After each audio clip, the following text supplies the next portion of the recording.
जय हिंद। नमस्कार दोस्तों, बहुत बहुत स्वागत है चक्रव्यूह में आपका। खबर 2 दिन से चल रही है। ये वीडियो मुझे कल डालना था, मैं लेट हो गया। भारत ने समंदर से बैलिस्टिक मिसाइल दागी है, न्यूक्लियर बैलिस्टिक मिसाइल। चीन की हवा खराब हो गई, पाकिस्तान तो पूरी तरह सदमे में चला गया है। क्या हुआ है ये मैं डिटेल में बताऊंगा। आप चैनल को सब्सक्राइब कर रहे हैं और पूरा वीडियो जरूर देखें। भारतीय नौसेना और डीआरडीओ ने मिलकर के एक सीक्रेट प्लान किया और एक सीक्रेट टेस्ट किया।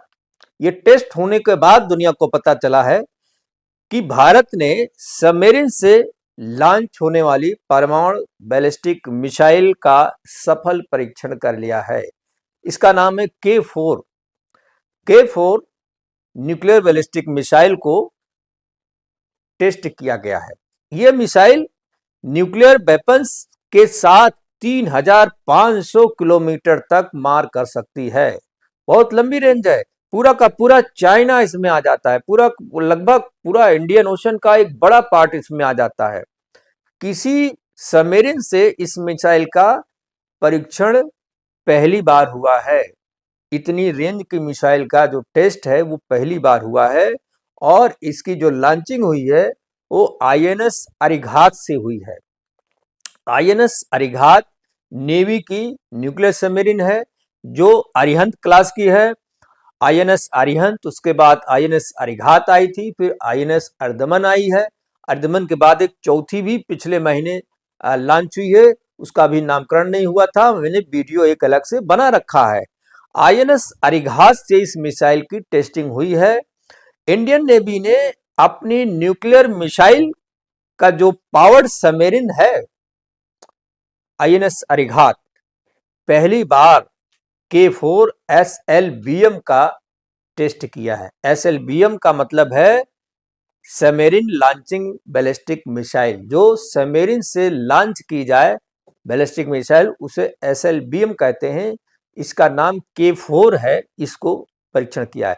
एटॉमिक वेपन्स ले जाने वाली इस मिसाइल की जो रेंज है वो 3500 किलोमीटर तक बताई गई है और इसकी खासियत यह है कि यह देश को सेकेंड स्ट्राइक कैपेबिलिटी में स्ट्रांग कर देती है।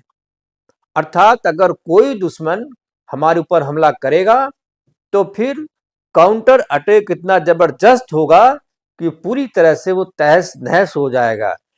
देश के न्यूक्लियर ट्रायड को एक बड़ी ताकत मिली इस मिसाइल से।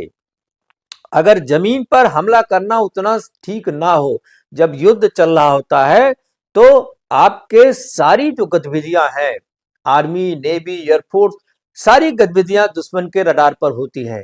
जो चलते फिरते वाहन हैं, टैंक हैं, आर्टिलरी एयरक्राफ्ट हैं या जो भी चीजें हैं वो सब उनके सैटेलाइट पर होते हैं, उनका सारा मूवमेंट की खबर होती है। लेकिन पानी के अंदर जो चीजें हैं उसको सैटेलाइट से पकड़ना मुश्किल होता है और ये सब स्टेल्थ सबमरीन है, इसलिए ये हमला करेंगी तो दुश्मन को पता भी नहीं चलेगा कब कैसे हमला हो गया। K4 SLBM एक इंटरमीडिएट रेंज की सबमरीन है और ये लॉन्च होने वाली परमाणु बैलिस्टिक मिसाइल है जो नौसेना के अरिहंत क्लास की पनडुब्बियों में लगाया जा सकता है, चाहे वो अरिदमन हो, चाहे वो अरिघात हो, चाहे वो अरिहंत हो, या जो चौथी सबमरीन आई है, जो 5वीं सबमरीन वेटिंग में है। जितने भी न्यूक्लियर सबमरीन हैं सभी से इसे फायर किया जा सकता है। इसके पहले भारतीय नौसेना के पास K15 था, वो उसका इस्तेमाल कर रही है मिसाइल की। लेकिन K4 जो है वो उससे बहुत ज्यादा कई मामलों में बेहतर है। ये सटीक निशाना लगाती है, मैन्यूरेबल है और आसानी से ये ऑपरेट हो सकती है। इसमें बहुत सारी क्वालिटियां हैं और जैसा कि मैंने बताया कि ये 4 वर्टिकल लॉन्चिंग सिस्टम के रूप में बनाई गई है। आईएनएस अरिहंत से, आईएनएस अरिघात से, आईएनएस अर्दमन से, आईएनएस जो चौथी बनी हुई है, इन चारों से भी ये वर्टिकल लॉन्चिंग सिस्टम से लॉन्च की जा सकती है। जिससे ये लॉन्च होती है यह मिसाइल वो 17 टन वजनी है और 39 फीट लंबी है। इसका जो व्यास है वो 4.3 मीटर का है और इस मिसाइल के माध्यम से 2500 किलोग्राम का बराबर का जो मटेरियल है, न्यूक्लियर मटेरियल है या उसका जो वारहेड है, उसको ले जाया जा सकता है। यानी 2500 किलो एक्सप्लोसिव मटेरियल्स इस मिसाइल के थ्रू दुश्मन पर डाला जा सकता है। इससे दुश्मन पूरी तरह से तहस नहस, किसी शहर पर पड़ेगी तो शहर तहस नहस हो जाएगा। स्ट्रेटेजिक न्यूक्लियर वेपन्स लेकर के ये उड़ने में पूरी तरह से सक्षम है। एक बात और है, ऑफिशियली इसको 3500 किलोमीटर की रेंज की मिसाइल बताई जा रही है, लेकिन अनऑफिशियली कहा जा रही है कि ये 4000 किलोमीटर रेंज की मिसाइल है। यानी जो बनाई गई है, जिस टारगेट को लेकर बनाई गई है, वो टारगेट 4000 किलोमीटर तक ये मिसाइल अपने टारगेट को भेज सकती है, लेकिन अनाउंस किया गया है 3500 किलोमीटर। 2 स्टेज की ये मिसाइल सॉलिड रॉकेट मीटर से चलती है और इसमें प्रोपेलेंट भी बहुत सॉलिड पड़ता है। इससे जो ऑपरेशनल रेंज है, जैसे मैंने बताया कि ये 4000 किलोमीटर है, लेकिन ऑफिशियली जो अनाउंस किया गया वो 3500 किलोमीटर का है। एक चीज यहां पर जान लेना बहुत जरूरी है, मिसाइल या न्यूक्लियर वेपन्स या न्यूक्लियर बम्स या हाइड्रोजन बम्स, इन सब की जरूरत तो भारत को है, तमाम देशों को है, भारत को भी है, लेकिन भारत का जो न्यूक्लियर प्रिंसिपल है वो नो फर्स्ट यूज का है, प्रथम प्रयोग नहीं। भारत ने कहा है कि हमारा जो परमाणु सिद्धांत है, हम पहले हमला नहीं करेंगे, हम पहले न्यूक्लियर वेपन्स का इस्तेमाल नहीं करेंगे, लेकिन अगर किसी ने परमाणु हमला किया तो हम उसको छोड़ेंगे नहीं, बर्बाद कर देंगे। लेकिन मैं समझता हूं, मैं एक न्यूक्लियर पॉलिसी पर एक अलग से वीडियो बनाऊंगा, उसमें बहुत डिटेल में बात करूंगा। मैं समझता हूं ये एक आत्मघाती निर्णय है, क्योंकि आज के दौर में कुछ देशों के पास इतना ज्यादा न्यूक्लियर वेपन्स है, इतना डंप किया हुआ है कि अगर वो ठीक से उनका इस्तेमाल कर दें तो शायद ही कोई दूसरा देश होगा जो सेकेंड स्ट्राइक एबिलिटी के लिए खड़ा रहेगा, वो खत्म हो जाएगा। मैं समझता हूं कि इस प्रिंसिपल को बदलने की जरूरत है, और अगर पता चलता है कि कोई भी देश मिसाइल हमला या न्यूक्लियर खासतौर से वेपन से हमला करने जा रहा है, तो पहले ही उसे काउंटर कर देना बुद्धिमानी रहेगी। इसलिए मिसाइलों का आर्मी के साथ भी इनबिल्ट होना, एयरफोर्स के साथ तो इनबिल्ट रहती ही है, नेवी के साथ भी उनका इनबिल्ट होना बहुत जरूरी है आज के समय में। इससे पहले इसके और भी कई टेस्ट किए गए थे। 15 जनवरी 2010 में विशाखापट्टनम में पानी के 160 फीट के अंदर पांटून बना करके वहां इसका सफल डेवलपमेंट लॉन्च किया गया था, टेस्ट किया गया था।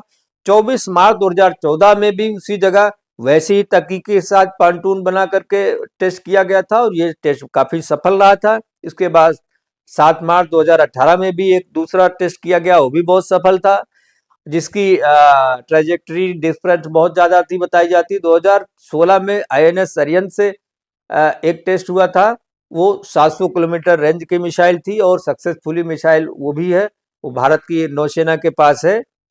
और सफल ट्रायल कई बार किया गया, भारतीय नौसेना ने किया है, डीआरडीओ ने किया है। 17 दिसंबर 2017 को भी पानी के अंदर पांटून के माध्यम से मिसाइल लॉन्च हुई थी, लेकिन वो बताते हैं कि सफल नहीं हुई थी, असफल हो गई थी। उसके बाद 19 जनवरी 2020 में भी पार्टून से ही ये जो अभी टेस्ट हुआ है 3500 किलोमीटर की रेंज है, वो लॉन्च की गई है और ये पूरी तरह सफल है और 5वीं बार सफल टेस्ट लॉन्च हुआ है। 2020 में हालांकि एक टेस्ट और हुआ था, वो भी सफल हुआ था और बराबर ये टेस्ट हो रहा है। मैं समझता हूं आने वाले दिनों में 3500 से भी, हालांकि वो अनऑफिशियली जैसा मैंने कहा 4000 बताई जा रही है, उसके आगे 5 से 7000 किलोमीटर रेंज की मिसाइल भी बहुत जल्दी लॉन्च होगी और ये मिसाइल संभवतः कॉन्टिनेंटल रेंज की मिसाइल होगी, इंटरकॉन्टिनेंटल बैलिस्टिक मिसाइल होगी या इंटरमीडिएट रेंज बैलिस्टिक मिसाइल होगी। ये देखना होगा आने वाले समय में कि भारत सरकार और भारत की जो डिफेंस मैकेनिज्म है, जो इस पर काम कर रहे हैं, वो क्या करने वाले हैं। कोई चीज, सब चीजें बहुत सीक्रेट होता है, जब चीजें पब्लिक डोमेन में आता है तभी पता चलता है। लेकिन मैं समझता हूं आने वाले समय में नेवी में भी एक बड़ा परिवर्तन देखने को मिलेगा। जिस तरह से न्यूक्लियर सबमरीन के क्षेत्र में एक के बाद एक भारत उपलब्धि हासिल कर रहा है, करियर के क्षेत्र में उपलब्धि हासिल कर रहा है, चाहे वो डिस्ट्रॉयर हो, फ्रिगेट्स हो, क्रूजर्स हो, या अन्य प्रकार के जो तमाम हमारे शिप्स हैं, उसके लिए जो तमाम इनिशिएटिव लिए जा रहे हैं। अब पिछले कुछ वर्षों में एक बड़ा डेवलपमेंट देखने को मिला है। एयरफोर्स में भी बहुत बड़ा डेवलपमेंट देखने को मिला है। ये सब चीजें आने वाले दिनों में चाइना को कंपेयर करते हुए भारत एक बड़े परिवर्तन की ओर आगे बढ़ रहा है, और इंटायर इंडियन ओशन को सिक्योर करने के लिए, चाइनीज इन्फ्लुएंस को काउंटर करने के लिए, किसी भी स्थिति से निपटने के लिए, किसी भी प्रकार के युद्ध में अपने आप को एडवांस करने के लिए, चाहे वो न्यूक्लियर वार ही क्यों न हो, भारत पूरी तरह से मैदान में उतर गया है। और आत्मनिर्भर भारत के तहत जो उसके इनिशिएटिव है, जो उसके डेवलपमेंट है, जो उसके प्रोजेक्ट नए नए लॉन्च हो रहे हैं, जो उसके उसका बहुत सारी चीजें जो पब्लिक डोमेन में है, उसे पता चलता है कि बहुत स्पीड में काम हो रहा है।